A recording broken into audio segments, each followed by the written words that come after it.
मैं माननीय योगी जी, माननीय संदीप जी से हाथ जोड़ के निवेदन करती हूँ कि ये जो प्राइमरी टीचर हुए हैं, प्राइमरी टीचरों के ट्रांसफ़र हुए हैं, इसमें जो आपने जीओ निकाला है कि ये इनको 10 नंबर, जिनके हस्बैंड गवर्नमेंट जॉब में, इनको 10 नंबर देने का वेटेज दिया है, उसकी वजह से हम जो लड़कियां 2-2 साल जिनको ज़िले में आए हुए हो गए हैं, उनका ट्रांसफ़र हो गया और हम लोग उस ज़िले में 8 साल से काम कर रहे हैं और हम लोगों का ट्रांसफ़र नहीं हुआ। बस हम लोगों का कसूर इतना है कि हमारे हस्बैंड प्राइवेट जॉब में करते हैं।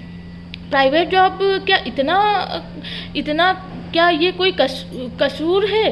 क्या कोई ये चोरी डकैती ये सब काम कर रहे हैं हमारे हस्बैंड? जो हम लोगों को कुछ भी वेटेज नहीं मिला, हम लोगों को वेटेज मत दीजिए, सबको बराबर अधिकार दीजिए। जो पहले आया है वो ही पहले जाए, ये नियम होना चाहिए। ना कि जिनके हस्बैंड गवर्नमेंट जॉब में करते हैं वो 2 साल में निकल जाए और हम लोग इतने पुराने होकर भी हम लोग बस ये देखें कि वो आ रहे हैं, वो चले जा रहे हैं, वो आ रहे हैं, वो चले जा रहे हैं और हमारे हस्बैंड प्राइवेट जॉब में जॉब कर रहे हैं। हम कभी भी नहीं जा सकते इस हिसाब से। आपके हिसाब से तो जब नई भर्तियाँ आएंगी तो भी वो लोग आएंगी और उनके हस्बैंड गवर्नमेंट जॉब में होंगे, वो चली जाएंगी, उनके नंबर हमसे 10 नंबर हमसे ज़्यादा होंगे और हम जितने साल नौकरी के, हमें 1 साल नौकरी के 1 नंबर मिलते हैं और वो लोग बस उनके हस्बैंड गवर्नमेंट जॉब में उनको एक बार में 10 नंबर मिल जाते हैं। ऐसा क्यों?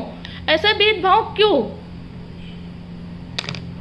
सर आप प्लीज़ एक बार इस पर विचार कीजिए, हम लोगों का दुख दर्द समझिए। हमारे जैसी कई लड़कियां हैं जो बहुत ज़्यादा परेशान हैं और आप तक ये बात नहीं पहुंच रही है। सर आप इस पर विचार कीजिए, एक बार सोचिए, क्या ये सही है?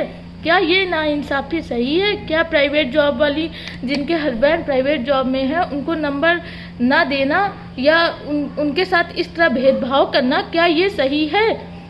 अगर किसी के हस्बैंड, मेरे हस्बैंड जैसे सॉफ्टवेयर इंजीनियर है, किसी के हस्बैंड सीए हैं, किसी के हस्बैंड गूगल ऑरेकल जैसी कंपनियों में काम करते हैं, नोएडा जैसी सिटी में रहते हैं और हम इधर सिद्धार्थ नगर में हैं, तो हमारे हस्बैंड तो यहाँ आ नहीं सकते क्योंकि यहाँ पर तो कंपनियाँ हैं नहीं, ना बस्ती में है, ना गोरखपुर में, ना आसपास किसी भी क्षेत्र में कंपनियाँ नहीं हैं। तो हमारे हस्बैंड यहाँ आ नहीं सकते, तो हमारा ट्रांसफ़र तो वहाँ हो सकता है ना। और केवल मैं अपने लिए ट्रांसफ़र नहीं कर रही हूँ, मेरे बाद वाली लड़कियां तो आराम से लेके जा रही हैं नोएडा। कोई मतलब कोई बुलंदशहर जा रहा, कोई कहीं जा रहा, कोई किसी का कहीं ट्रांसफ़र हो रहा, उनको 2 साल 3 साल नौकरी लिए हुए हो गए, वो अपने हस्बैंड के साथ अपने परिवार के साथ चली गई। और हम लोग इतने पुराने हो गए, 8 साल हो गए हमको और हम उसी ज़िले में हैं और अगर यही जियो रहा, अगर यही 10 नंबर उनको मिलते रहे तो हम लोग कभी भी नहीं जाएंगे और हम लोग बस यही तमाशा देखेंगे कि वो 2-2 साल वाले आए, 2 साल जॉब करे हुए उन लड़कियों को और वो चलते बने। सर मेरा आपसे बस इतना निवेदन है कि आप बैच वाइज ट्रांसफ़र कीजिए, जो सबसे पहले आया है वही सबसे पहले जाए। सर यही नियम होना चाहिए, हम लोगों का कोई कसूर नहीं है सर इसमें कि हमारे हस्बैंड प्राइवेट जॉब में करते हैं, इसमें हमारा कोई कसूर नहीं है।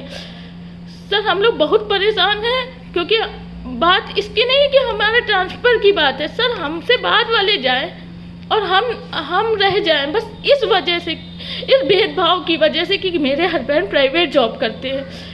ये भेदभाव सही नहीं है सर, आप इस पर विचार कीजिए सर, बस आप इस पर विचार कीजिए सर। मेरा आपसे हाथ जोड़कर निवेदन है कि आप इस पर विचार कीजिए, हम लोग बहुत परेशान हैं।